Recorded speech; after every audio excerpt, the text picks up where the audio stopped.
विल्लटांगणबंधीन चरण डोळ्यान पाहीन रूप तुझे प्रेमे अलिंगेनानंदपूरेण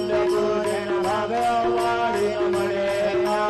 त्वमेव माता च पिता त्वमेव त्वमेव बन्धु च सखा त्वमेव त्वमेव विद्या द्रविणं त्वमेव त्वमेव सर्वं मम देवदेव कायेन वाचा मनसेन्द्रियैर्वा बुद्ध्यात्मना वा प्रकृतिस्वभाव करोमि यद्यत् सकलं परस्मै नारायणाय समर्पयामि अच्युतं केशवं राम नारायणं कृष्णदामोदरं वासुदेवं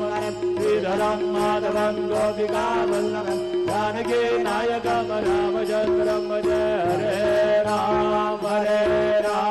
राम राम